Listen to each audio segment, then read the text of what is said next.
The Hornets get the win in Atlanta, undermanned. No Lamelo Ball, no Terry Rozier, and yet still guys are stepping up all over the place. We talk about all of that today on Locked On Hornets.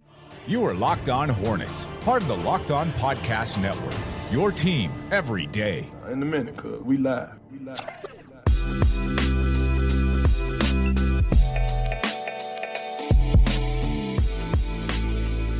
It's Locked On Hornets, part of the Locked On Podcast Network. It's your team every day. Thanks for making Locked On Hornets your first listen every single day. We're free and available anywhere you get your podcast. That includes YouTube, usually or sometimes. When Doug is not with me and I'm going solo, then I don't go YouTube because he is the wizard that does everything behind the scenes. But as you could maybe see in the last episode, we did the podcast from the Spectrum Center. That was awesome, even with them trying to evacuate us. He's also in town for a wedding. And so I'm going to have to try to man everything here today. Hopefully it all goes smoothly. And even if I'm missing Doug Branson, I'm hoping that I can be perfect like Nick Richards. I'm hoping that I can step up like a DSJ. I'm hoping all of that can happen for me. The Hornets get a win against Atlanta, a team that is supposed to be going to a playoff berth this year. It's exactly why they gave up 3 first-rounders to go get DeJounte Murray, a former All-Star, the teammate of Lamelo Ball in the All-Star game when he catches the oop. And Trae Young, DeJounte Murray, they don't get it done against a Hornets team who did not have Cody Martin. More importantly, they didn't have Terry Rozier. And more importantly, the Charlotte Hornets did not have Lamelo Ball. If you go back to what this team has this year compared to last, then you're also discussing them, of course, for a long time being, I would imagine, not having their leading scorer from last year, too. So the fact that the team blew out the Spurs, and the Spurs got a win against Philadelphia, by the way. They competed against New Orleans, and that wasn't good enough for Steve Clifford. And they were able to blow out the Atlanta Hawks. I mean, Atlanta, if you want to call it some kind of comeback, tried to make it into single digits. I don't even know if they got successful. I think they brought it to 11 in the fourth quarter. But other than that, the Hornets just got the business taken care of, and they beat the Hawks. It's crazy, right? Like, watching this team play so hard. I even if we just kind of take a focus on the macro here for a second, I'm not acting like this is a championship team, but I think there was some legitimate tank talk going around.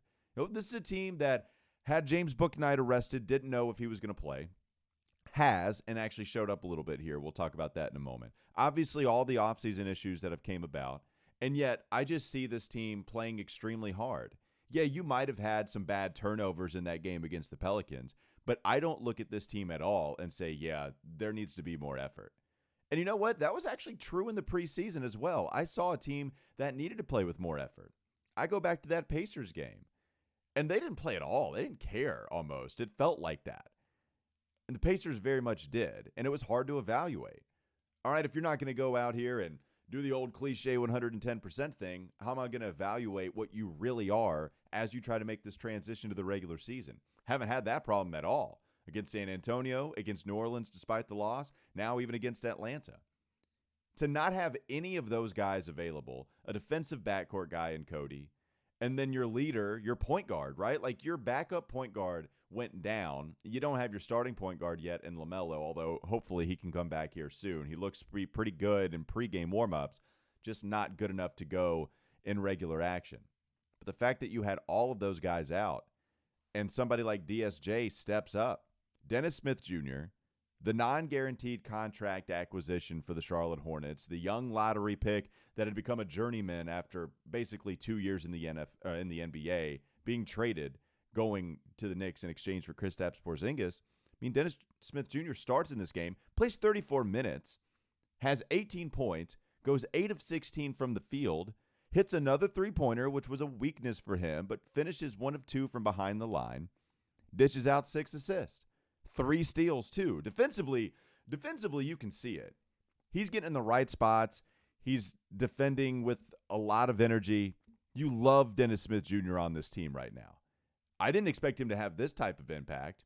I liked that option compared to the other backup point guard options, and that includes, yes, our beloved Kemba Walker. Felt like Dennis Smith Jr. fit this roster a little more so. So then, obviously, no Lamelo, no Terry. Dennis Smith Jr. becomes a starting point guard. Even with Cody Martin, kind of your emergency point guard, with him not being available, you had to have somebody else enter the backcourt. Enter Teo Maledon, who was an Oklahoma City draft pick early in the second round, gets traded to Houston. Houston decides they're just going to let him go. The Hornets pounce on him immediately give him a two-way contract, has to step into a game extremely quickly, and here's what Teo does. 15 minutes, hits his only field goal that he attempted, was 2 of 3 from the free throw line, missed that technical foul shot that was awarded to him because McMillan lost his mind on a goaltending that probably should have counted against the Hornets, but who cares? Keep your cool, Nate. I think Doug coined the phrase Nate McVillan for Nate. He showed up again. 4 points for Teo and 4 assists.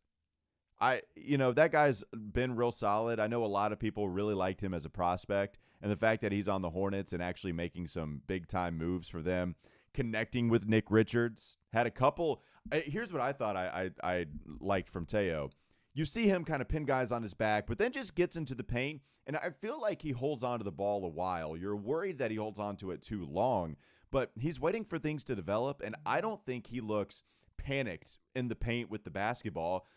The crowd moves a little bit, and then he finds Nick Richards for a couple of easy dunks. He just holds on to it and then waits for a crease to be there and then passes it to Nick Richards, who, by the way, was perfect in this game. Coming up on the Locked On Hornets podcast, I want to talk more about the big guy situation that was not supposed to work out this well. Mason Plumlee gets some credit here, too. Had shot 2 of 4 from the field.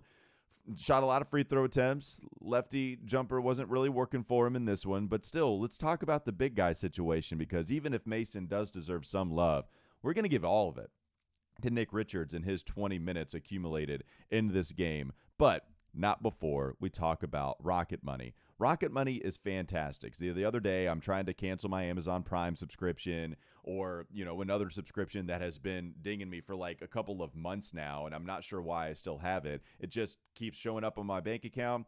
I don't worry about it. I'm like, well, it's not that big of a deal, but it adds up.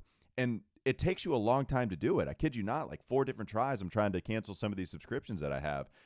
How long does it take? I mean, sometimes it takes way too long, but this is where Rocket Money can come in and help you. You don't have to waste money on subscriptions anymore. 80% of people have subscriptions they forgot about. Maybe for you, it's an unused Amazon Prime account or a Hulu account that never gets streamed anymore. There's this great app that you can use that helps you track all of your expenses. And because of it, you no longer waste money on subscriptions you don't even use anymore. You might have heard of it. It's called Rocket Money. It was formerly known as Truebill, but now it's called Rocket Money. You can cancel those unnecessary subscriptions with Rocket Money today. Go to rocketmoney.com/lockedon. Seriously, it could save you hundreds per year. That's real talk. That's rocketmoney.com/lockedon. Let's set the scene for Nick Richards, okay? You see right there in that bullet point, Nick Richards is perfect. What I mean by that is that he goes 9 of 9 from the field, so a lot of field goal attempts. It reminds me of what a Clint Capella would do against the Hornets just last year. I think he finished like 10 of 11 the first time these two teams matched up. Joel Embiid would go like 13 of 14. We remember the big guys that would just destroy the Hornets last year. Nick Richards, 9 of 9 from the field, finished with a couple of dunks. Career high 20 points, was a plus 25 in the plus minus column, but the points that he scored, that wasn't his only career high, also recorded a career high with the rebounds, 11 total. And here he is continuing to do this offensive rebound thing where he accumulated 5 in this game. He had 8 against the San Antonio Spurs, and he's just battling. Nick Richards has a lot of confidence right now. You can tell that he's playing with that. I think it started to grow probably midway through the preseason because he wasn't good the first 2. Somebody tweeted at me, hey, should we apologize to Steve Clifford? I was like, well, if I have to, then there's a lot of people that do because we hadn't seen this from Nick Richards before. He's a different player right now. I mean, he's doing a great job of contesting at the rim. He's being physical. He's providing a presence, and it's exactly what I wanted to focus on after the Spurs game. You just feel slightly more comfortable now when Nick Richards is in the game. You don't feel like you're going to get, pushed around anymore. And Mark Williams enters extremely late, and you can tell that Mark Williams, even in the very little time, right? He only played a minute. I'm not trying to make this some indictment on him going forward, but Mark Williams had to undergo a physical basket, attempted, and then finally got it and hit the second one. But Nick Richards didn't have that much trouble, right? Nick's been in the game a couple of years now. That NBA weight training program, it's going to work for you. And look, it's worked for Nick, doing an excellent job of just finishing at the rim and being really active. You know, you can go to the Spurs game where he's hitting jumpers, he's attempting them, and he's hitting them from the short corner. You know, having that two-man game with Maladon, it doesn't matter who the point guard is, right? He's going to get the job done. A lot of people are really excited about what he can provide, the 42nd overall pick. I was a little worried when they decided to trade Vernon Carey in order to get Montrezl Harrell. It was Ish Smith, Vernon Carey, and they in turn get Montrez to beef up some of their offensive scoring interior. And Vernon Carey was the guy that I kind of liked, and maybe people liked Nick Richards a little more so for his defense. I just thought, okay, both of them aren't very good right now. Vernon can at least score. We saw the 20-point performance from him against Brooklyn the one time he got substantial time. Like, okay, let's just roll with Vernon, even though it's not like I think he's going to be on the roster long term. They trade him. They tried Nick Richards at the beginning of last season. Didn't work. James Borrego, as he was one to do, the quick leash and decides, you know what? We're going to sit Nick Richards on the bench and not going to play him anymore. And here Steve Clifford is helping him out. I think watching Steve Clifford at the press conference the other night, post-game, discussing how it's not okay, very animatedly so, it's not okay to have unforced turnovers. It's not okay to let guys get in the paint and get comfortable.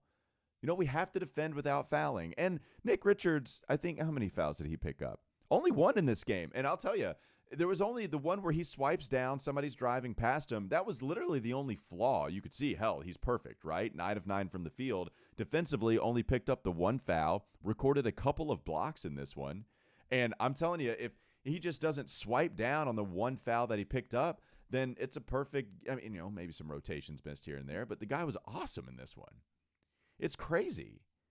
It feels, I'm trying to think of who we can compare it to. You know, Cody improved quite a bit last year, but I don't think like this. I mean, Cody's big thing was that he just started hitting threes, and it was a big improvement from what he posted the year prior. But he just started hitting threes. Defensively, we always liked him. He was always a really good cutter, you know, moving without the basketball very well. But I don't think we've seen the type of improvement this fast, well, considering what we were seeing in preseason. And he's really helping this team down low. Let's get to some of the other takes here coming up on the Locked On Hornets podcast. I do want to talk about Gordon Hayward, who really didn't have that impressive of a stat line, which makes it more impressive that the Hornets were actually able to get this win. I also want to discuss maybe a little bit more about Dennis Smith Jr. Kelly Oubre led the team in scoring with 24. He was attacking again. I feel like we're seeing a different Kelly. So lots of other good things to finish up on here.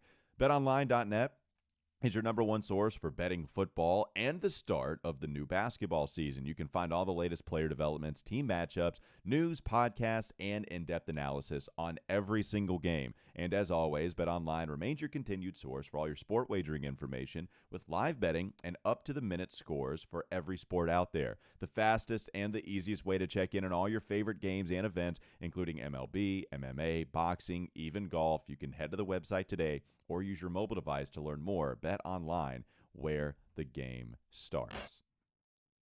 So Gordon Hayward finishes with 12 points, only 4 of 10 from the field in this one, misses a couple of the 5 free throws that he took, only 3 rebounds, was a nice connector with 5 assists. But the point being, right, so as we kind of go back to the theme of this game, no Lamelo, no Terry, no Cody Martin, and Gordon Hayward only gives you 12 points. If you would have told me that, I mean, hell, even before this, I already thought that the Hornets were just going to lose probably by double digits, even if you would have told me Gordon would have scored 20.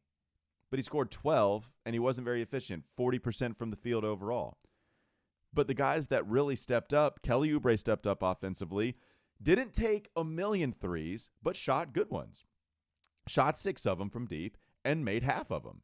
9 of the 20 field goals attempted, he hit. Finished with a double-double, too. 10 rebounds for Kelly, was helping in that area.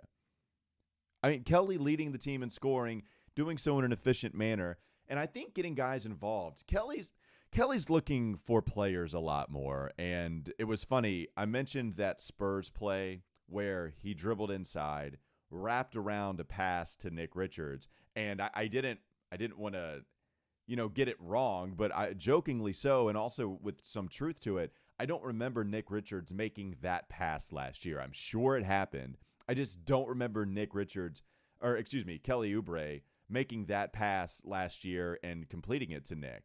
It was an awesome move. So now, Kelly's being more aggressive, and I think it was in transition, like kind of semi-transition. Kelly Oubre drives in the paint, and then they're playing inside out. He kicks out. And then they swing the ball a little bit.